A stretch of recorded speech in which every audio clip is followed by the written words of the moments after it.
that totally works well with the type of poetry that I do. So this is like one of my more vulnerable poems, and the energy that I'm going to throw out, hopefully I'll get back, right? Hopefully you guys will feel it.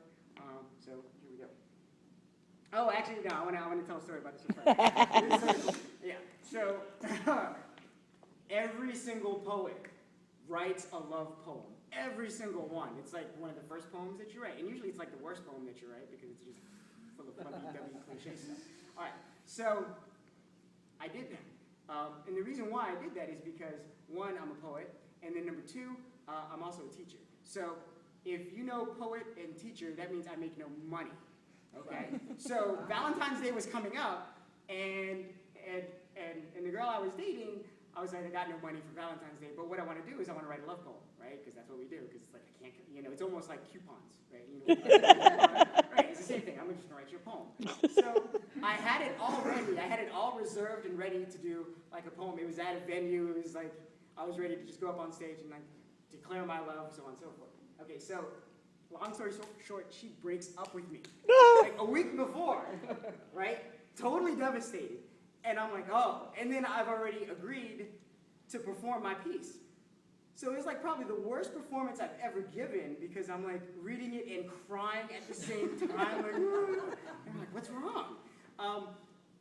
So this is what happened. So I did it and everything's good. I'm a poet. So I wrote a breakup piece. And here's the lesson to take. One, do not break up with a poet.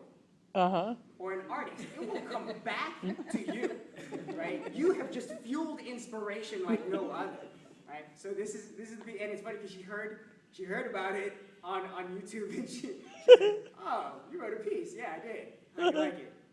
Silence, like no text back or anything like that. So, yeah. But I guess I have her to thank because it helped me, get all this stuff in my head out.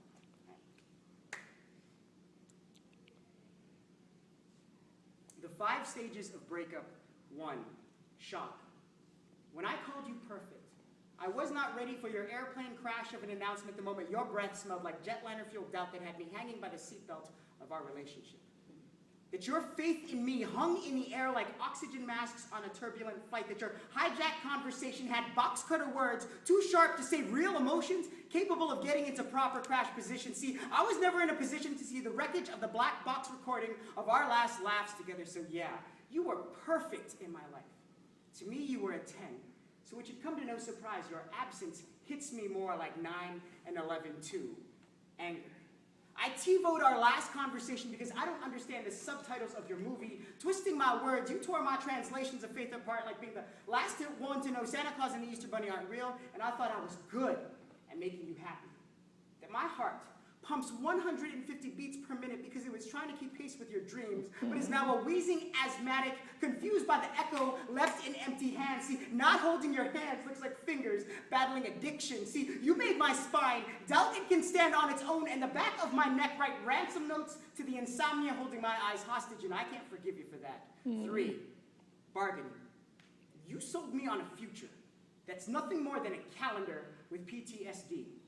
How our conversations resemble deals made with domestic abuse victims, and that I would give you everything in order to handle a victimized heart that's had too many trips to the emergency room and gave too many tight-lipped denials and witness statements and silence police sirens. See, I tend to drop your criminal charges about as often as I say, I'm all right.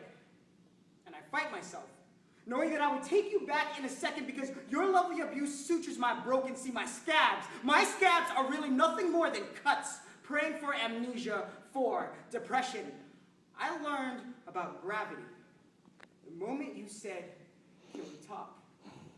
That depression feels like waiting with a broken watch, and it looks like gray trying to cry in color. See, depression is another word for left behind because you left me behind in restless sleep so that I don't recognize my bedroom anymore, and my reflection reveals the parts of me that I hate the most. 5, acceptance.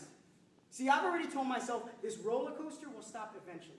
At the heart, The heart is a muscle, and muscles get stronger after they've been torn down. I want to tell myself that there are only these 5 steps, but we never ask the question if we are poets who specialize in feeling too much, or we feel too much, so we specialize in poetry. See, maybe all that there are these 4 steps, and I'm stuck in this emotional remix, and spitting this piece will be the second hardest thing I will ever do after you, compared to realizing I'm still stuck on this stage, stuck on stage 1 for the 3rd time, trapped in a painting of Penrose steps. So if you hear this piece again, know it's just me, looking at a flight of stairs, just trying to get to stage 5. Thank you. Woohoo!